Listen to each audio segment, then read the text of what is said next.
नमस्कार। आज की इस खास बातचीत में आपका स्वागत है। आज हम एक ऐसी किताब के कुछ हिस्सों पर बात करने जा रहे हैं जिसने सदियों से न जाने कितने लोगों को राह दिखाई है, श्रीमद् भगवद गीता। जी। हमारे पास गीता एक व्यवहारिक मार्गदर्शिका नाम की किताब के कुछ जरूरी हिस्से हैं और हमारा इरादा है कि इनके जरिए हम गीता की शुरुआत कैसे हुई, उसके गहरे इशारे क्या हैं और वो पहली उलझन, वो द्वंद्व क्या था जिसने इस ज्ञान को जन्म दिया, उसे समझें। हाँ, तो चलिए इस ज्ञान की दुनिया में उतरते हैं। बिल्कुल। ये अंश, जैसा कि लेखक धर्मेंद्र भाटिया बताते हैं, गीता को सिर्फ एक पुरानी धार्मिक किताब की तरह नहीं देखते। अच्छा। हाँ, वो इसे जिंदगी जीने का एक प्रैक्टिकल गाइड मानते हैं। मतलब एक तरह का मैनुअल, जैसे किसी मशीन के साथ आता है ना। हाँ हाँ, बिल्कुल। वैसे ही ये इंसान की जिंदगी का मैनुअल है, जिसे बनाने वाले ने ही, मतलब सृष्टिकर्ता ने हमें दिया है। वाह। और लेखक का यह भी मानना है कि 5100 साल बाद भी इसकी बातें, इसके सिद्धांत आज भी उतने ही ताज़े और काम के हैं, प्रासंगिक हैं। सच में 5100 साल। जी, तो आज की बातचीत इसी नज़रिए को समझने की एक कोशिश है कि ये पुराना ज्ञान आज भी हमारी ज़िंदगी को कैसे रास्ता दिखा सकता है। बिल्कुल। किताब की शुरुआत में लेखक एक दिलचस्प बात कहते हैं कि गीता का जन्म तब हुआ जब कुरुक्षेत्र के मैदान में अर्जुन जैसा बड़ा योद्धा भी कंफ्यूज हो गया, भ्रमित हो गया। हाँ, ये बात सोचने वाली है कि अक्सर मुश्किल हालात में ही, जब सब दांव पर लगा हो, तभी ऐसा गहरा ज्ञान सामने आता है। हाँ। और लेखक ने इसे आज के ज़माने से बहुत अच्छे से जोड़ा है। देखिए, आजकल क्या होता है, पश्चिमी सोच कहती है अपने दिल की सुनो। हाँ, ये तो बहुत सुनते हैं। या फिर मैनेजमेंट गुरु हैं, वो मशीन की तरह बस लक्ष्य पाने की सलाह देते हैं। लेकिन गीता क्या करती है? हाँ, वो मन के अंदर की बेचैनी का इलाज बताती है। अंदर की बेचैनी का। जी, लेखक कहते हैं कि दुनिया में सबसे कामयाब लोग भी, जिनके पास सब कुछ है, वो भी अंदर से खोखला महसूस कर सकते हैं अगर उनकी जिंदगी की बुनियाद, उनका जीवन दर्शन सही ना हो। तो फिर गीता का दर्शन है क्या? ये खोखलापन कैसे भरता है? लेखक समभाव पर बहुत जोर देते हैं, इक्विनिमिटी जिसे कहते हैं। संभाव। हाँ, मतलब हर हाल में शांत और स्थिर रहना, चाहे सुख आए या दुख। अच्छा। और साथ ही अपने कर्म और उसका जो भी फल हो, उसे ईश्वर को समर्पित कर देना, बिना किसी निजी इच्छा के अपना कर्तव्य निभाना। ये तो हुई बाहरी बात, कर्म की, लेकिन अंदर मन का क्या? बिल्कुल सही सवाल। और यहीं पर मन और बुद्धि को साधने की बात आती है। लेखक कुछ कमाल के प्रतीक, सिंबल्स बताते हैं, जो हमें अपने अंदर झांकने में मदद करते हैं। प्रतीक जैसे? जैसे धर्म क्षेत्र कुरुक्षेत्र, जहां युद्ध हुआ, वो असल में हमारा अपना मन है। हमारा मन? हाँ, इसी मन में सही और गलत के बीच वो जो कश्मकश चलती है ना, वही है कुरुक्षेत्र की लड़ाई। अच्छा। और?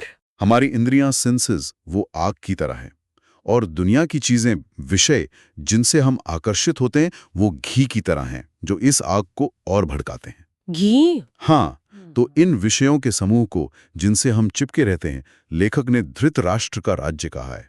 मतलब घी या लगाव का राज्य। अरे वाह, धृतराष्ट्र, लगाव का राज्य। जी। और हमारा नर्वस सिस्टम जो संदेश लाता ले जाता है, उसे गंधर्व लोक कहा। और सुख का जो अनुभव होता है ना, उसे गांधारी का प्रतीक माना। गांधारी, सुख का अनुभव। हाँ, मतलब बाहरी चीजों से मिलने वाले सुख का एहसास। और जब सुख दुख होता है, तो उससे राग यानी लगाव और द्वेष यानी नफरत पैदा होती है। ये अनुभव हमारे मन पर गहरी छाप छोड़ते हैं, जिन्हें संस्कार कहते हैं। ओह, तो इसका मतलब ये हुआ कि हमारे मन के अंदर ही एक पूरा कुरुक्षेत्र चल रहा है।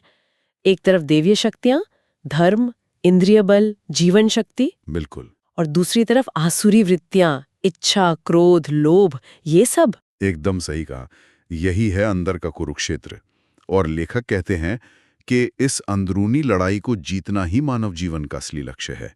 गीता इसी जीत की कला सिखाती है। ये तो बहुत ही गहरी बात है। चलिए अब असल युद्ध के मैदान पर चलते हैं। पहला अध्याय, जिसका नाम ही है अर्जुन विषाद योग, अर्जुन का गहरा दुख। हाँ, तो कहानी की पृष्ठभूमि समझना जरूरी है। हस्तिनापुर में दो भाई थे, धृतराष्ट्र जो जन्म से अंधे थे, और पांडु। जी। पांडु राजा बने पर जल्दी गुजर गए। उनके 5 बेटे थे, पांडव, धृतराष्ट्र के 100 बेटे थे कौरव। 100 बेटे? हाँ, नियम से तो पांडवों के बड़े भाई युधिष्ठिर का हक था राजगद्दी पर धृतराष्ट्र और उनके बेटों, खासकर दुर्योधन ने उन्हें राज देने से इनकार कर दिया। यहीं से गड़बड़ शुरू हुई। बिल्कुल, नाइंसाफी। पांडवों को मारने की कोशिशें हुई, धोखा हुआ, उनका राजपाट छीना गया, उनकी पत्नी द्रौपदी का अपमान हुआ। हाँ, वो चीरहरण वाली घटना। जी, तो इसी नाइंसाफी के खिलाफ पांडव अपना हक मांगने खड़े हुए और नतीजा ये हुआ कि कुरुक्षेत्र के मैदान में दोनों सेनाएं आमने सामने खड़ी थीं। और ये सब हमें पता कैसे चल रहा है? वो संजय वाली बात? हाँ, महर्षि व्यास ने संजय को दिव्य दृष्टि दी थी। वो महल में बैठे बैठे ही युद्ध का सारा हाल अंधे राजा धृतराष्ट्र को सुना रहे थे। अध्याय शुरू ही होता है धृतराष्ट्र के सवाल से। वो बेचैन होकर पूछते हैं, संजय, धर्मभूमि कुरुक्षेत्र में युद्ध की इच्छा से इकट्ठे हुए मेरे और पांडु के पुत्रों ने क्या किया? मतलब वो जानना चाहते थे कि चल क्या रहा है। जी, तो संजय बताना शुरू करते हैं। पहले बताते हैं कि कैसे दुर्योधन अपनी सेना देखकर गुरु द्रोणाचार्य के पास जाता है। अच्छा। और वहां जाकर वो पहले पांडवों की सेना के योद्धाओं का जिक्र करता है, भीम, अर्जुन, धृष्टद्युम्न। अपने गुरु के सामने विरोधी सेना की तारीफ? हाँ, एक तरह से उनकी ताकत बता रहा है। फिर वो अपनी तरफ के बड़े योद्धाओं के नाम गिनाता है, द्रोण खुद, भीष्म पितामह, कर्ण, कृपाचार्य, अश्वत्थामा, विकर्ण वगैरह। यहाँ लेखक ने एक दिलचस्प बात कही है ना दुर्योधन के बारे में? हाँ, लेखक कहते हैं कि दुर्योधन का ये कहना कि ये सब मेरे लिए जान देने को तैयार है, ये उसका स्वार्थ दिखाता है। अच्छा। कौरवों की तरफ से लड़ने वाले ज्यादातर लोग या तो किसी मजबूरी में थे या दुर्योधन के एहसान तले दबे थे। कोई ऊंचा मकसद नहीं था। जबकि पांडव धर्म और न्याय के लिए लड़ रहे थे। ये एक बड़ा फर्क था। ये बात तो सही है। खैर, दुर्योधन बड़े आत्मविश्वास से कहता है कि भीष्म पितामह हमारी रक्षा कर रहे हैं, हमारी सेना अजेय है, उसे कोई हरा नहीं सकता। जबकि पांडवों की सेना भीम के भरोसे है, वो कमजोर है। ऐसा कहता है वो। हाँ, और सबको हुक्म देता है कि सब अपनी अपनी जगह डटे रहकर बस भीष्म की हिफाजत करें। अच्छा, फिर युद्ध शुरू होने का संकेत। जी, इसके बाद माहौल में जोश भरने के लिए युद्ध की घोषणा होती है शंख बजाकर।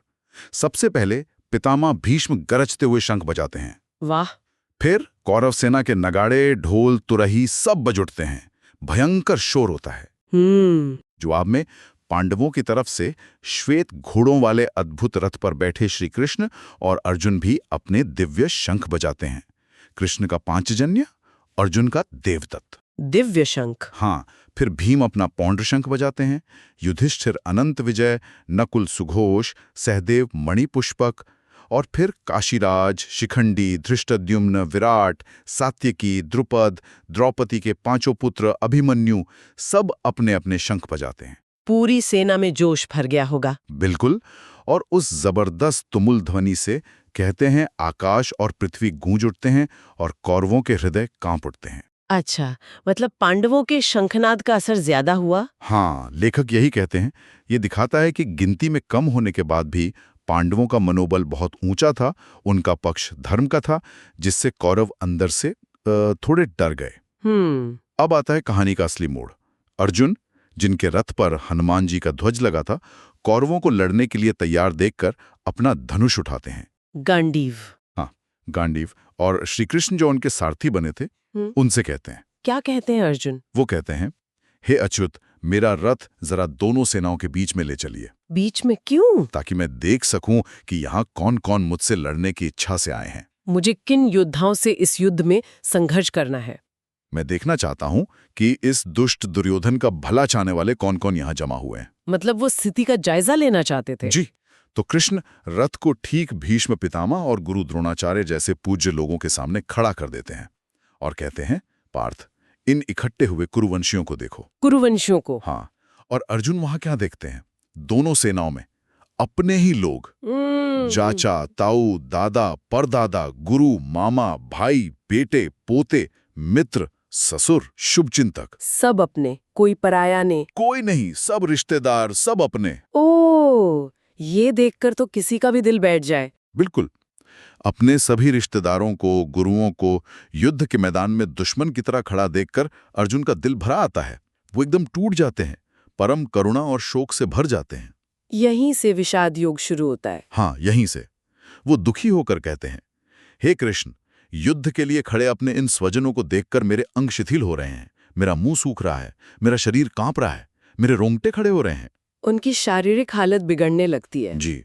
वो आगे कहते हैं, मेरा गांडीव धनुष हाथ से गिर रहा है, मेरी त्वचा में जलन हो रही है, मेरा मन भ्रमित हो रहा है, मैं खड़ा भी नहीं रह पा रहा हूं।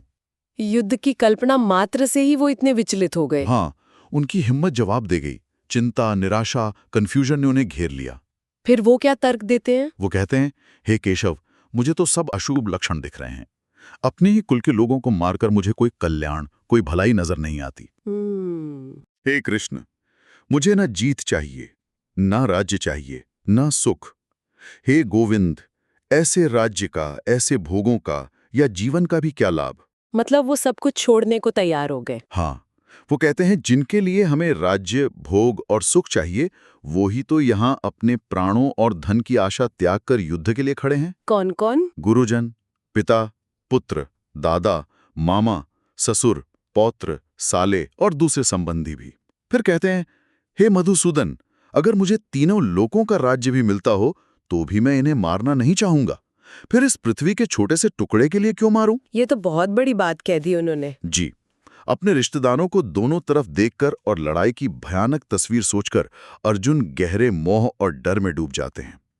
यहाँ लेखक एक बहुत जरूरी बात कहते हैं। क्या? ऊपर से सुनने में अर्जुन की ये बातें बड़ी दयालु और शांतिवादी लगती हैं ना? हाँ बिल्कुल, वो युद्ध नहीं करना चाहते, अपनों को नहीं मारना चाहते। लेकिन अगर गहराई से देखें तो लेखक कहते हैं कि ये मोह था, अटैचमेंट था, एक भ्रम था। मोह कैसे? लेखक एक मिसाल देते हैं।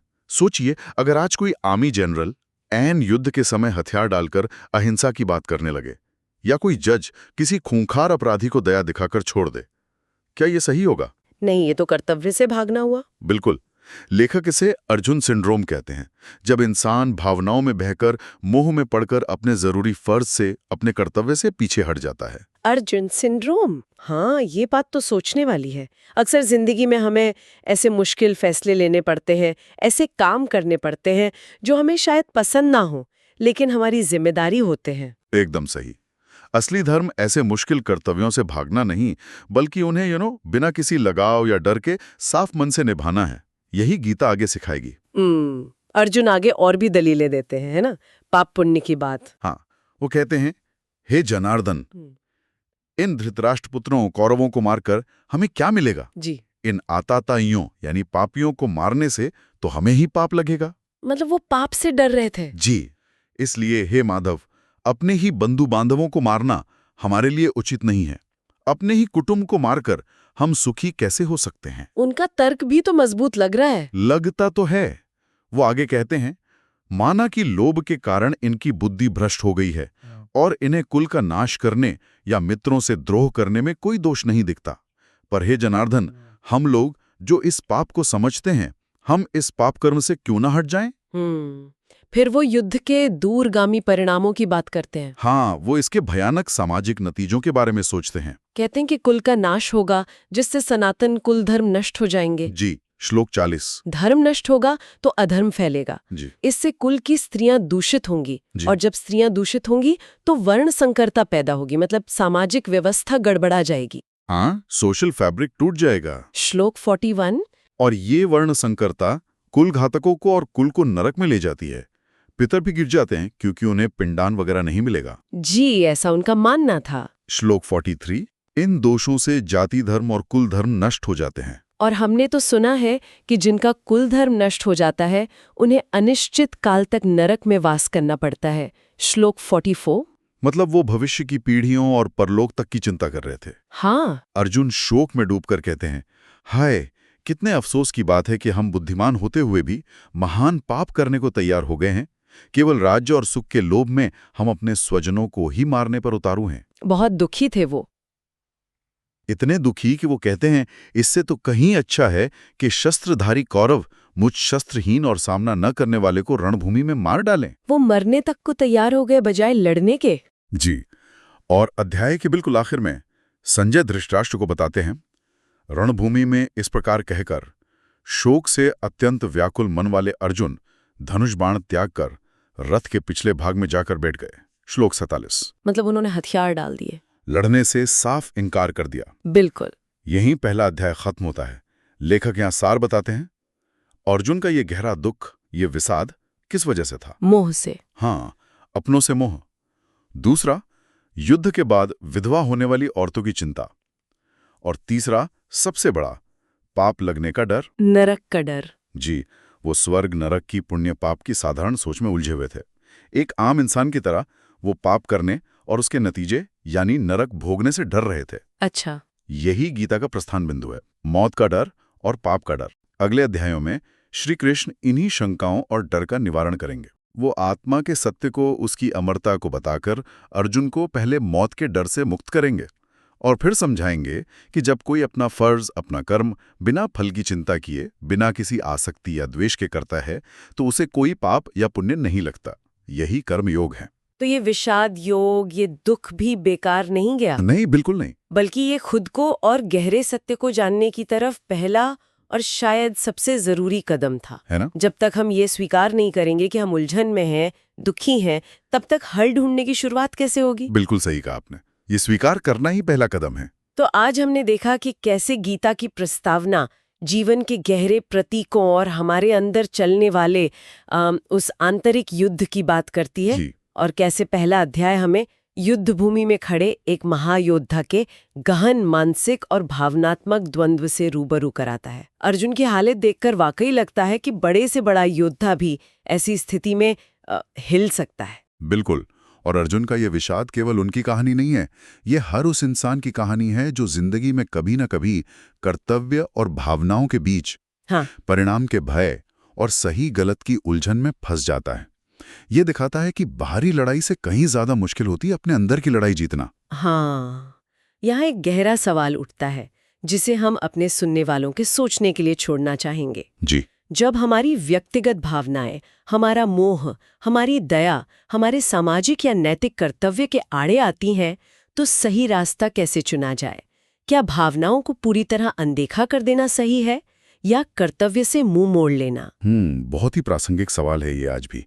और गीता का आगे का उपदेश दरअसल इसी जटिल प्रश्न का परत दर परत समाधान प्रस्तुत करता है। हाँ, ये सोचना वाकई दिलचस्प है कि हम अपनी जिंदगी के कुरुक्षेत्र में इस अंदरूनी लड़ाई में विजय कैसे प्राप्त कर सकते हैं। इसका रास्ता क्या है? बिल्कुल। इस गहरी और विचारोत्तेजक बातचीत के लिए आपका बहुत बहुत धन्यवाद। उम्मीद है ये चर्चा हमारे सुनने वालों के लिए फायदेमंद रही होगी और इसने गीता के पहले अध्याय को एक नए नजरिए से समझने में मदद की होगी। मुझे भी बात करके बहुत अच्छा लगा। हरिओम तत्सत।